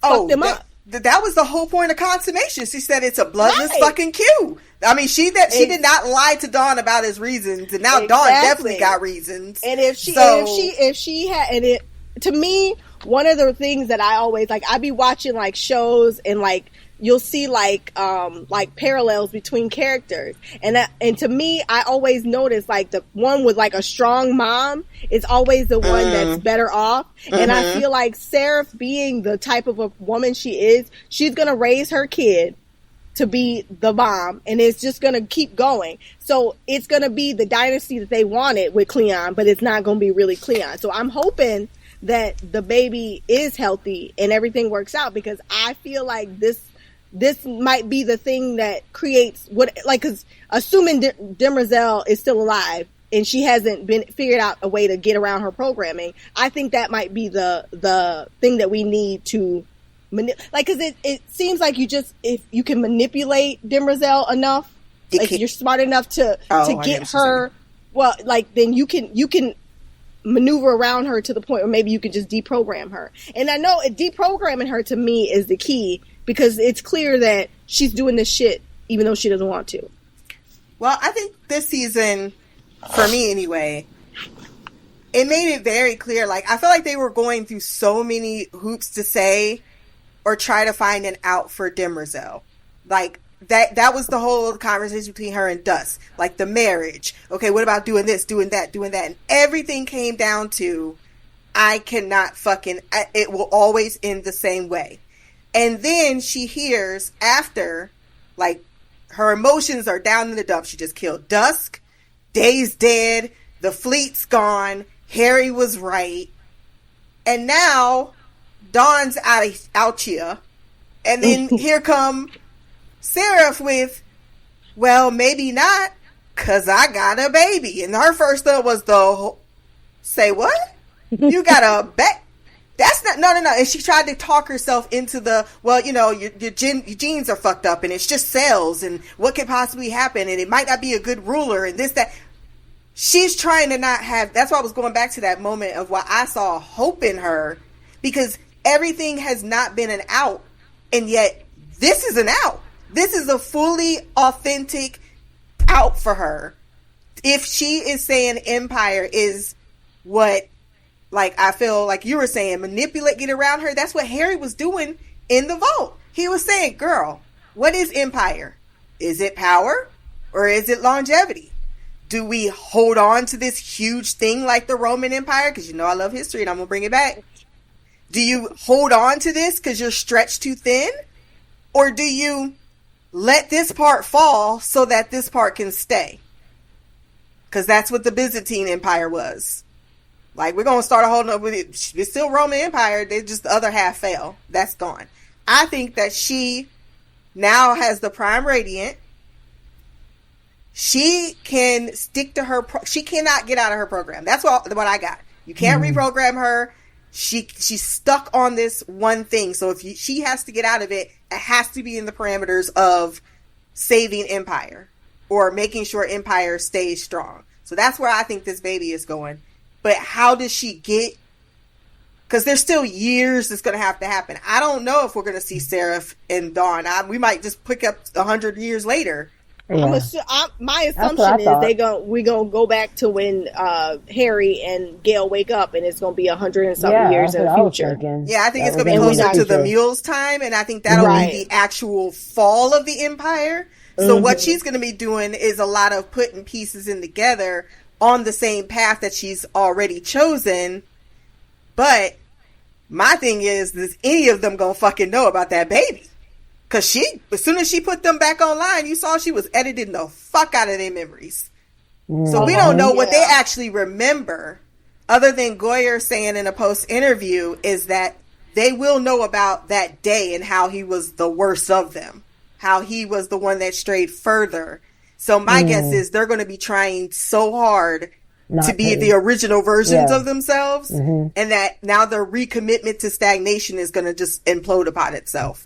And she's just going to be in there in the background trying to figure out, how do I keep this and still stay within my programming? But also, let me ask y'all this real quick. What did you feel about learning about the 3 laws that she had before her number 1 law? Do you remember what those are? I don't remember what the 3 laws were. From like the actual, like the planet, the droids, like not killing humans and... Was that obeying them? Yeah, what were the 3? I don't remember the 3. I know one was no harm can come to. Yeah, I'm gonna have to go look them up. So yeah, I don't remember. I should have had that on stat. Yeah, I just remember because these 3 laws are important. Yeah, no harm to humans, because it falls into, because there's something that was brought up of that if she is reprogrammed. That she gets this one, she still has 3 laws that she has to fall back on. The first law is a robot may not injure a human being or through inaction allow a human being to come to harm. A robot must obey orders given to it by human beings except where such orders would conflict with the first law. And a robot must protect its own existence as long as such protection does not conflict with the first and second law.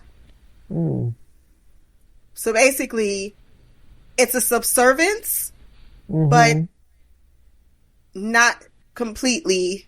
It's in service of humanity, not completely subservient to humanity. And the issue with the war was they wanted their own autonomy in service of humanity, not to be subservient to humanity. Does that make sense? So was she, because in my understanding, they were able to get away from those rules, otherwise they couldn't have gone to war. So if they broke those rules, I don't understand how they still matter at this point. But you remember, there were 2 sides of that conflict. There wasn't just humans versus robots. There was robots versus robots. So some may stick to those rules. And she said she was a general in the war. She didn't say what side she was on. Well, right, but my assumption is the fact that she could still kill humans. I assumed she broke that programming a long time ago. Like, and she got reprogrammed by Dusk, or the original Cleon, I guess is a better saying. But we saw her kill humans, so we know that she can. So, no. Okay, so maybe let me rephrase the question. Do you think that she has any desire to have those 3 laws back? Because the way in which he was talking to Seraph about it in that little conversation that they were having, she didn't have to tell her those 3 laws. There was a purpose to that, I felt, in that scene, is saying, like, I used to have this code of honor. This was my purpose. And then, I got away from that purpose a very long time ago, but it felt to me in that moment, there was almost a nostalgia. Right. I feel like she probably does wish it, because like her having to go against who she is and what she believes in because someone else programmed to listen to them all of the time, that has to, like I said, it has to take a toll on her. Like some of the things she's forced to do, she knows is wrong. And I feel like if she was her former self, she wouldn't have done it because it goes against who she is. And I feel like that's something just, I don't know, very human about it, because it's like things that you've done in your past that you could take back. And you were like for me, like some things that, I wish I could go back and be myself again back then because I would have appreciated myself more. I feel like that's very, very human, and it's like it's kind of like reminiscent of the past. Clearly you can't go back, and clearly she can't, but I do think that if she could reprogram herself to the original, she probably would, because she wouldn't be in this position right now. That's a good analogy. What do you think, Shai? My problem with that is nostalgic as that is.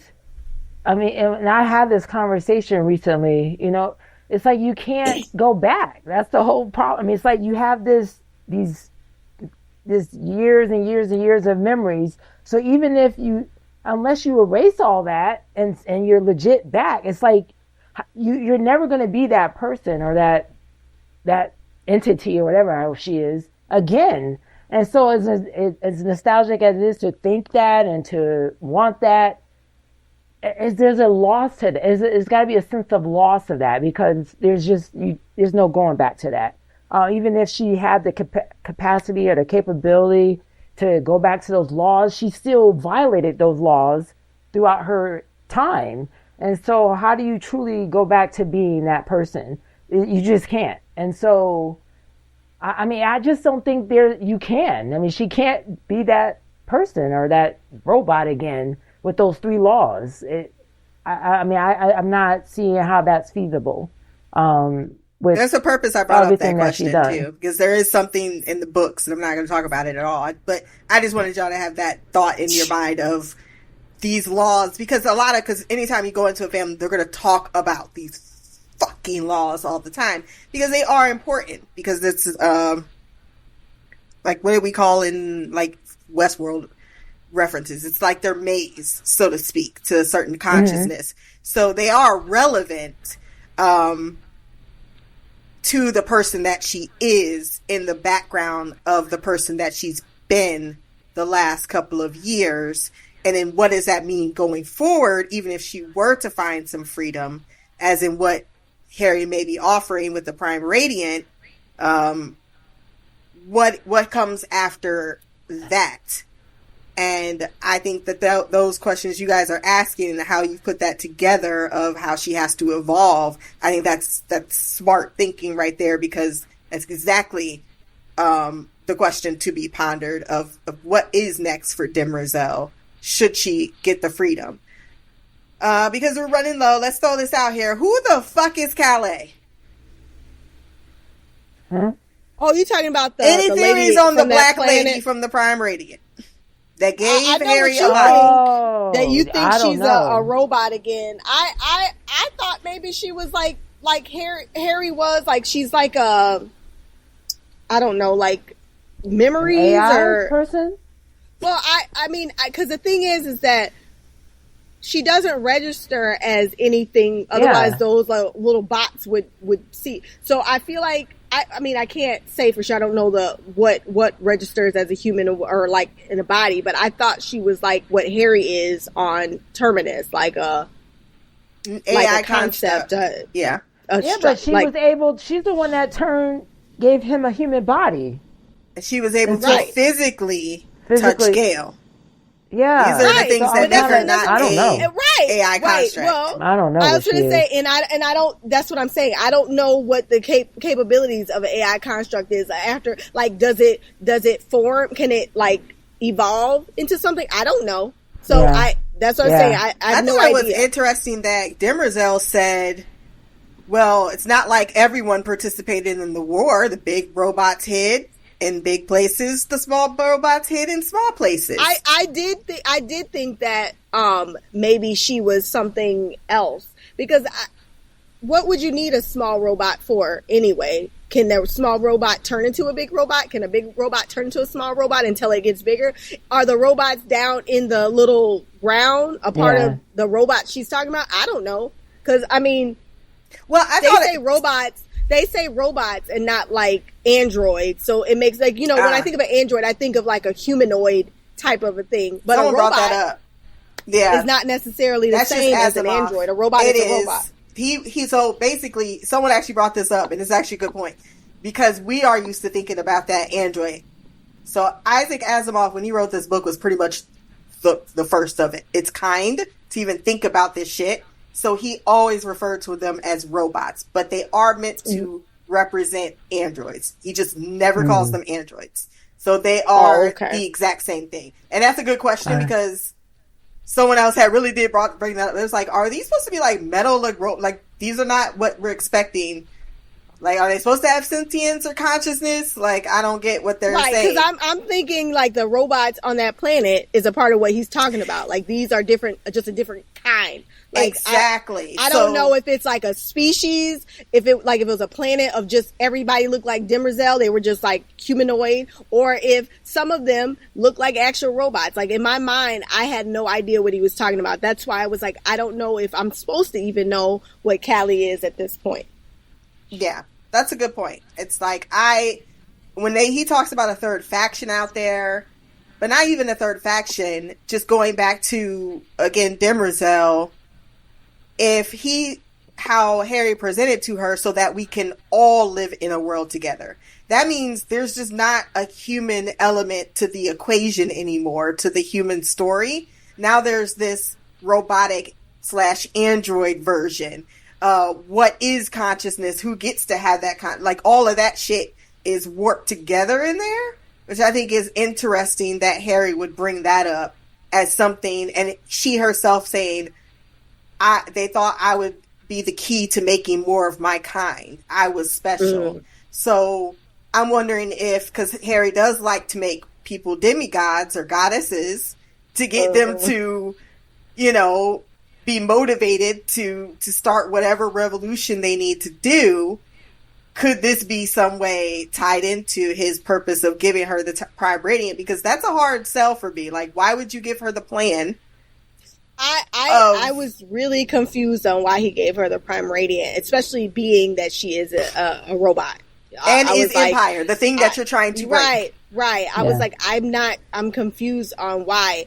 Like, he didn't give her all of the information, but I feel like, especially the way she lives forever, giving her enough time, she could probably figure it out. That part I didn't get, but I was like, I told you, I don't trust Harry, and because I feel like if he told Gail, so I'm gonna give Demerzel this Prime Radiant, she would have fucking flipped the shit. No, the fuck you're not.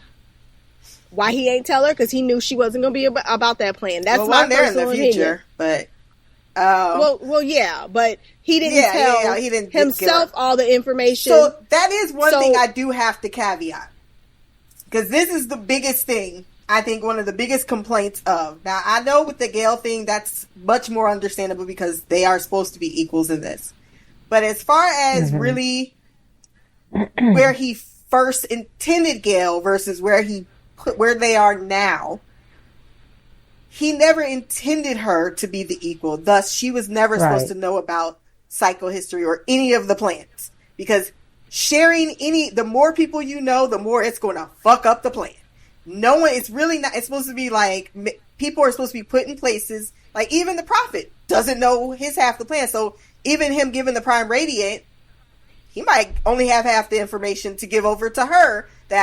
He's putting, these things are not just to be an asshole and not share things. They're fail safes to allow for not having personal intervention in the way that it wouldn't allow for things like me personally wanting to save Salvor and figuring it out in this plan versus if you follow only the mathematical parts of the equation where the things need to be at. If I'm trying to explain this the best way I can, it's really hard to explain. Right. I get it. We all know that you fucking love Harry. We know that. Okay. It's not even that. It doesn't change the fact that if you want somebody to risk their life and to sacrifice everything that they I agree with the Gale stuff. Then I don't care. I'm talking about Demerzel. I'm not talking about Gale. I said with the exception of, when I started this argument, was with the exception of Gale. I'm saying in the beginning, now that they're on the same page. You are gonna defend Harry to the end. That's all I hear. That's because that's my Lord is, that's not my fault. I shouldn't have read the book. So there's just like nothing anyone could say that's just, but like, I feel like him giving Demerzel the Prime Radiant is him trusting her with something that's important. So clearly. But there okay, has so to be can I do a something that we small, tiny book spoiler? So she must Tiny, be but the tiny book key spoiler. to the She Empire has to be falling. right. That's something I having assume. this. No one ever said she didn't want to get out. She had said the whole season, I want to get we the fuck know that. out. We She know can't that. get out. So that's what I'm saying. Like, when you say she trusts him, that's exactly the point. So small, tiny book spoiler. Just say it, because you going. They totally did psychohistory together. Demerzel's the one that saved his life, and oh my goodness, she's like small spoiler. That seems like it is a small spoiler as far as like. No, because a lot of people were really fucking invested, was pissing me off with the book spoilers that were like, so they finally got it around. It's like, can you let us just get to where we need to go? We're going to make it like the book. It just is not going to be just in the same order. Shit, shut the fuck really up. Make me mad. Like, this is how I feel like about anything. When you read a book, like it's you, they sold the rights. Like, why would you want it to be the exact same? Because then you're gonna know what the fuck is happening. Like, people get on my nerve. Like, why don't you just, if you don't like what's happening, stop watching and shut the fuck up. Like, I don't understand how hard it is to comprehend. I know. Like, let them have creative liberties. One of the last conversations I had with my sister was about the Wheel of Time, and she said that there was people. She said it was about season 1 because she was her mind was too clouded towards the end for her to even start season 2. But season 1, she said it was a lot of people that were mad about like the casting and then the direction. Like, apparently, like in their mind, they didn't cast Moraine right. And I'm like, in a book, like how like just because you find a perfect person that looks like the book, that don't mean they can act. Not every, you know what I'm saying? Like, it kills me. I was like, so people were griping and harping and going on social media yelling about the casting and direction of the show, but they didn't sit there and actually watch it to see if they liked it or not. Like, that doesn't make sense. That doesn't. I was like, I don't know how you can even have a conversation, because my sister was very patient. She was very, very smart, and she kind of reminds me of you, Christina. Like, she has to hear people's and then, like, you know, debate. I don't debate with people that I feel like aren't going to listen, and she's not like, she wasn't like that. But it's like, watch a show. If you like it, keep watching it. If you're so mad that it's so different, stop watching it. Like, I don't understand why you feel the need to get online and complain for days and weeks and months and years. Why do you want it to be the same? It should be different. People should have a different interpretation, and some things from books cannot transform to a daggone screen because it'd be boring as fuck. Oh my God. Nobody would watch that. If I had to see Bobby coast on a rocket to save Naomi, I would have been like, you know what? This shit is not how. Nope, this don't work for me. It do not work. People always talk about how slow something. How do you think it's going? If they made the book in the movie the exact same, you would be bored to tears because you can't do that. Visual and literal aren't the same. Like, it's a reason books are 500-600 pages, and a television show is only like, you know, maybe 45-50 minutes. Not to mention, it's all subjective, guys. It's subjective. Right, it's art. Right. It doesn't have one way. Okay, so to wrap this up, who is the person that's writing on the show? Because we got 3 minutes. So, you're right. I see. I'm keeping track. Any lasting thoughts? 1 minute Shy, 1 minute Mimi. Shy ain't got shit. I don't need a minute. I just want to say that I would like everybody with good memories to remember what I said about the mule, because if it comes to fruition, I don't want you to rewrite history. Everybody out there listening, I want y'all to write this down, because they like to not give me my credit when I make predictions. Just Christina. You're right. I don't know what credit can do. I'm open. It's the only time her memory has problems is when I'm right. Got problems. I would like to point that out. Yeah. That's all I have to say. That's when her memory goes out of whack. I don't want the mule to be connected to anybody, not the babies. I want it to be someone. I mean, honestly, this is my theory. I want it to be someone that Gail created by fucking going in the future and fucking with this person his whole entire life, and he never knew. and then they just became enemies like the Flash for dumbass reasons. I do not want that. All right, on that note, you got 30 seconds. Let's close this out because I ain't got time for that. You made Shy mad. That's all. I don't have nothing else to say. Alrighty then. I enjoyed it as always. Yes. If you guys got any lingering thoughts, leave those behind. Until next time, peace, hair grease, and Black Girl Magic. Black Girl Magic.